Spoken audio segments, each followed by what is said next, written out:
Cyber अपराधों पर प्रभावी नियंत्रण और नागरिकों की डिजिटल सुरक्षा को मजबूत बनाने की दिशा में विष्णु सरकार ने एक नई पहल की है। माननीय मुख्यमंत्री विष्णुदेव साय एवं मुख्यमंत्री विजय शर्मा द्वारा प्रदेश के 8 जिलों में साइबर थाना सहित 200 करोड़ रुपए से अधिक की विभिन्न विकास परियोजनाओं का एक साथ वर्चुअली शुभारंभ किया है।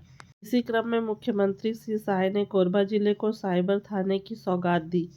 रामपुर कोरबा स्थित नवनिर्मित साइबर थाना का फीता काटकर विधिवत शुभारंभ किया गया। यह थाना अत्याधुनिक तकनीकी संसाधनों से लैस है, जिससे ऑनलाइन ठगी, साइबर अपराधों की त्वरित जांच, ठगी की राशि को होल्ड करने तथा आम नागरिकों की डिजिटल सुरक्षा को मजबूती मिलेगी।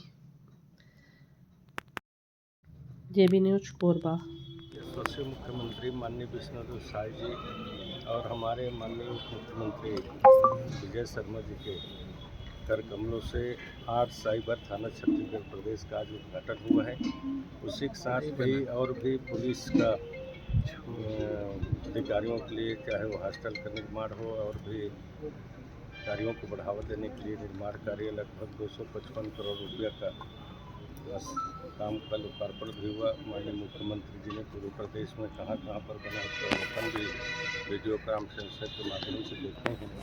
और निश्चित तौर पर आज कोरबा को भी यह सौगात मिला है। साइबर थाना बनने के बाद में, चालू होने के बाद में बहुत सारे क्राइम हमारा इससे रोका जा सकता है, अपराध कमी आएगी। और निश्चित तौर पर इस तरह से व्यवस्थाएं सरकार के माध्यम से हो रही है, तो निश्चित तौर पर हमारे छत्तीसगढ़ वासियों के लिए बड़े ही एक अच्छा काम हो रहा है, ताकि हर कोई चाहता है कि अपराध में कमी आए।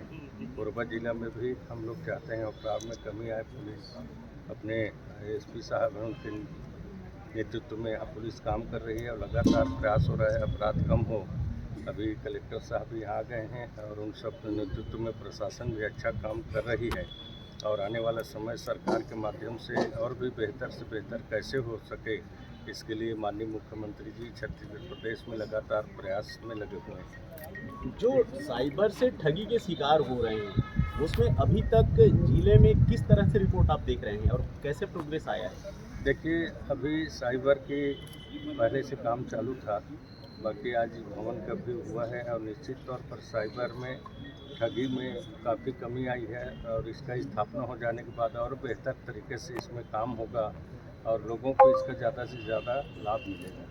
यूजीसी को लेकर के खूब विरोध हो रहा है प्रदेश भर में, आप कैसे देखते हैं इसको? जो विश्वविद्यालय देखिए, साइबर जो अपराध है वो एक नई चुनौती बन के उभर रहा है और इसके लिए हम सुगम लोगों की मदद कर सकें, इसमें कार्रवाई भी कर सकें। इसलिए एक स्पेशलाइज थाने का आज माननीय मुख्यमंत्री महोदय के कदम से उद्घाटन भी हुआ है। इसके अंदर पद स्थापना भी हुई है और आने वाले समय में हमारा यही प्रयास रहेगा कि कोरबा में हम साइबर ठगी के जो हमारे शिकार जनता है उसको हम राहत दिलवा सकें। और मैं मीडिया के बंधुओं के माध्यम से भी जनता से अपील करना चाहता हूँ, अगर सर्वप्रथम तो वो अज्ञानता और लालच, ये जो 2 बीमारियाँ हैं, इनसे बचें, साइबर ठगी का शिकार ना हो। और यदि आप साइबर ठगी का शिकार हो जाते हैं तो 1930 के ऊपर कॉल करके अपनी राशि को होल्ड करवाएं और तब भी अगर कोई समस्या है तो निसंकोच पुलिस से संपर्क करें, हम यथासंभव संभव आपको। सर, प्रभार किसको दिया गया और स्टाफ को और ट्रेनिंग देने के लिए क्या करें? ज़रूर, अभी हमारे पास क्योंकि IT एक्ट के अंदर एक निरीक्षक को ही इसके अंदर अधिकार प्राप्त है, इसलिए हमने ललित चंद्रा जो सब इंस्पेक्टर हैं उनको प्रभार मिला है। और लगातार ट्रेनिंग, क्योंकि एक ऐसा फील्ड है जिसमें लगातार डेवलपमेंट हो रहा है, इसलिए स्टाफ को भी ट्रेन करना आवश्यक है और खुद भी हमें इसके बारे में जागरूकता लानी। सर, ऐसे में जब साइबर क्राइम के नए तरीके निकल रहे हैं, तो क्या इस थाने को भी नई तकनीक से जोड़ा जाएगा? ज़रूर, जैसे कि मैंने बताया कि ये एक बहुत चुनौतीपूर्ण फील्ड है।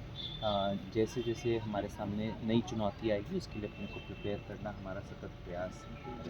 सर, SIR कर्मचारी जो हैं से भी जुड़े होते हैं साइबर जो क्राइम करते हैं। तो ऐसे में दूसरे स्टेट की पुलिस से कैसे संबंधित है? देखिए अभी भी हम जो बाहरी राज्यों के बाहरी ज़िलों के जो अपराधी होते हैं समन्वय स्थापित करके हम करते हैं जो भी हमारे पास, और इंटरनल प्लेटफॉर्म्स भी हैं जिसके ऊपर हम लगातार संपर्क में रहते हैं। हमारा सतत प्रयास है कि समन्वय स्थापित करके हम अपराध भी करें। सर ऐसे ही मामला एक एसआईआर से जुड़े शिक्षिका का आया है, जो आपके यहाँ शिकायत भी आया है कि वो ठगी का शिकार हुआ है, कि उसको कहा गया है कि तुम्हारा पेमेंट आया है, देखिए एसआईआर में जो काम किए हैं उसके तहत वो 2000 रुपये का ठगी का शिकार हो गए इस जिले में, तो उसमें आप कैसे संदेश देना चाहेंगे? देखिए मैंने जैसे कि ये बताया, दो हमेशा बहुत ज़रूरी चीज़ रहती हैं, एक अज्ञानता और एक लालच। कभी कभार हम इग्नोरेंस में आकर कभी कभार अपने पैसे को जल्दी बढ़ा लें, इस तरह के झांसे में आके हम साइबर ठगी का शिकार रहते हैं। हमेशा सुरक्षित माध्यम जो सरकार कभी भी ना पैसा कभी देता है ना कभी ओटीपी मांगता है, इसके प्रति सबको सजग रहने की आवश्यकता है। मैं आशा करता हूँ आप भी इस बारे में जागरूकता फैलाने में हमारा सहयोग करें। नमस्कार।